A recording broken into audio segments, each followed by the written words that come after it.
This video will be about solving inequalities using multiplication and division.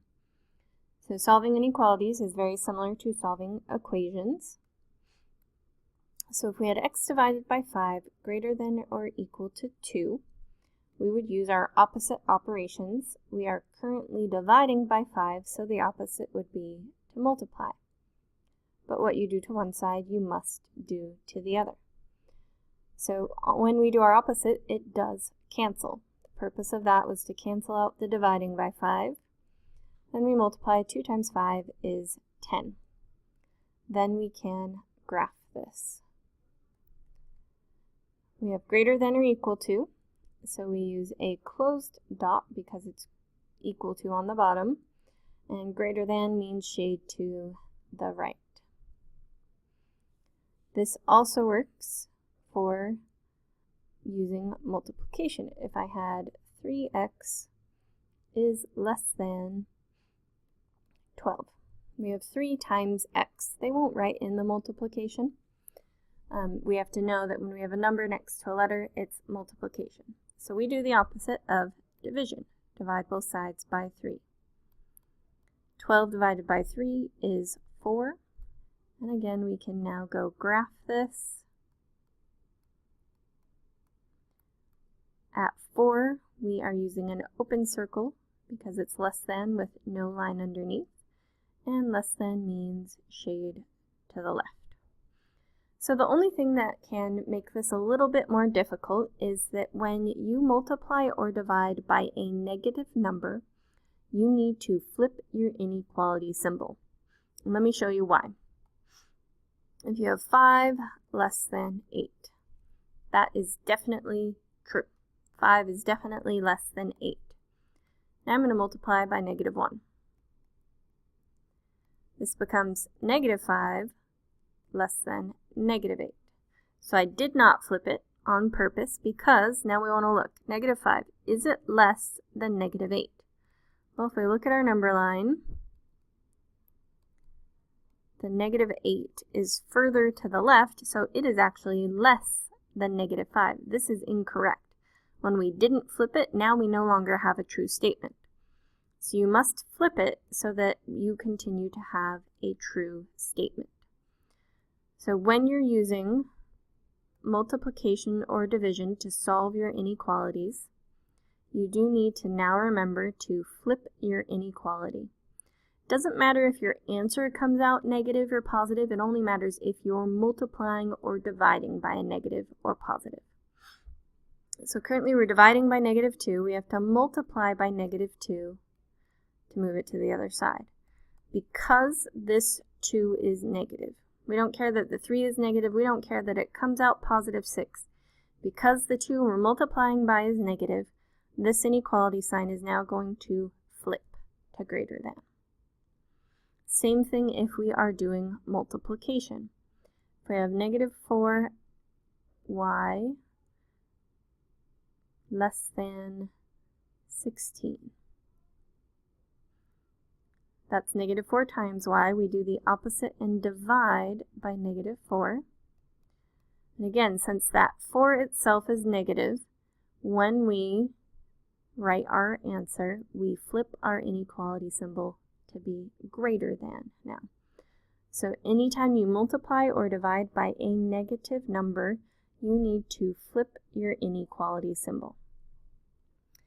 So one last thing with our fractions. If we have 4/3 x less than or equal to 8, when we do our opposites, we need to do the opposite of 4/3 itself. So the opposite of that is going to be using the multiplicative inverse, which is a fancy name for saying the reciprocal, which is also a fancy name for saying flip the fraction.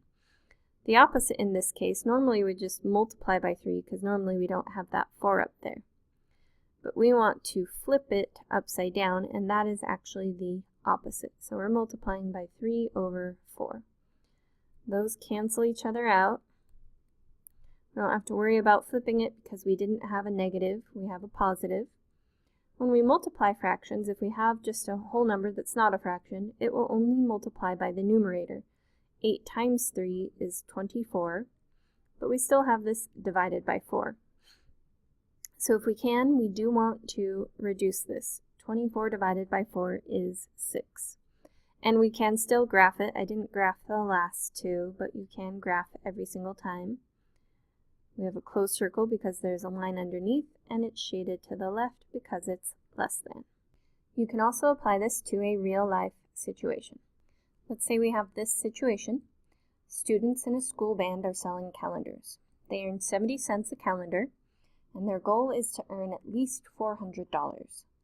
Write and solve an inequality to find the fewest number of calendars they can sell and still reach their goal. Well, if they earn 70 cents a calendar, so I'm going to give calendar a variable. Let's call it C.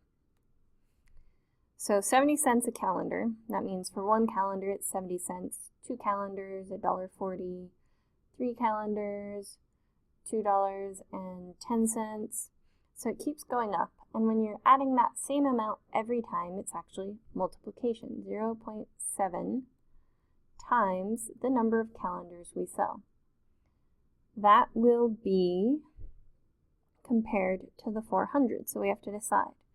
Do we want that to be less than or greater than the 400? So it said at least $400. That actually means a greater than or equal to symbol.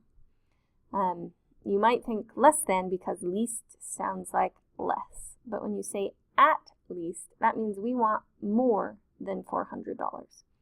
$400 is just our minimum amount we could have. So since we want at least, we do want to include the line underneath. So we need to solve this using opposites. Opposite of multiplication is division. So we divide by 0.7. C divided by 0.7 is 571.4. Now, since this is a real-life situation, we can't sell part of a calendar. I can't sell 0.4 of a calendar. So we would have to round this up. That's not following the correct principles of rounding. If we followed the correct principles of rounding, that would be 571. But, again, since we can't sell a partial calendar, we need to sell an entire another calendar. So 572 would be our actual number. So there's no way to sell or get exactly $400, so we can actually even drop that line on the bottom because we're not going to get exactly 400 because we had to do some rounding. So we have to sell at least 572 calendars to make barely above 400, and hopefully more than that to make even more. So that concludes our discussion on solving inequalities using multiplication and division.